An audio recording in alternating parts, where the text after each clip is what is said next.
What do you mean the house isn't mine anymore? I stood in my own kitchen, the kitchen I paid the mortgage on for 11 years, reading a letter from a law office informing me that ownership had been transferred to my sister. Transferred. Like I'd handed it over myself, like I'd signed something. I never signed anything. My name is Margaret Bennett, and if you want to know how my own family forged my signature and tried to take my home while I was burying our father, sit down. Let me tell you everything. Before we dive deeper, let us know in the comments where you're watching from. We'd love to hear from you. And don't forget to hit that subscribe button so you never miss any of our upcoming videos. I was always the responsible one. When our father's health started failing, I was the one who moved back home, who paid the property taxes, who fixed the leaking roof and the water heater that never should have lasted as long as it did. My sister Claire lived out of state and visited twice a year, if that. At my mother's birthday dinner, she introduced Claire to the guests as the successful one, while I stood at the sink washing dishes like I always did. I told myself it didn't matter. I told myself a lot of things didn't matter. When our father died, the will didn't match what he'd told me privately, more than once, sitting in his recliner with his coffee going cold. I let it go at first. Grief does that. It makes you doubt your own memory. Then the letter came. A transfer of ownership. My signature on a deed I never signed. I requested a copy from the county recorder. The signature was close enough to fool someone who wasn't looking hard.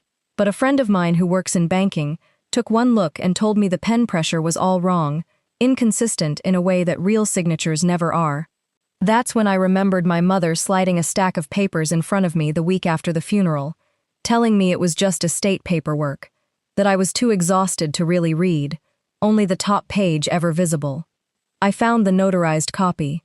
It was dated for a day I was 500 miles away at a work conference. I still had the flight confirmation. I called a family meeting.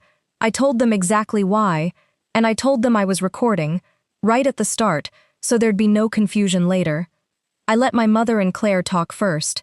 I let them repeat the story they'd been telling themselves. Then I laid it all out.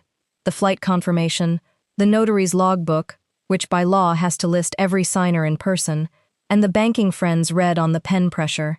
My mother didn't deny it. She just said, "We didn't think you'd fight for it. Claire needs it more than you do." Claire didn't say anything at all. The silence told me everything I needed to know. I reported the forgery to the county recorder and hired a real estate attorney. The deed was voided within weeks. Claire's fiancé left once the story became the kind of thing people in a small town don't stop talking about. My mother was quietly asked to step down from her position at the church. I didn't gloat. I didn't need to. I moved back into the house, changed the locks, and posted one photo. Just my front door, the new hardware catching the light, with the caption, "Home, still mine, always was." A few months later, a local news segment on elder estate fraud reached out to feature my story. That led me somewhere I never expected. I started a small consulting practice helping other adult children recognize the signs of estate and property fraud before it happens to them, the way it happened to me.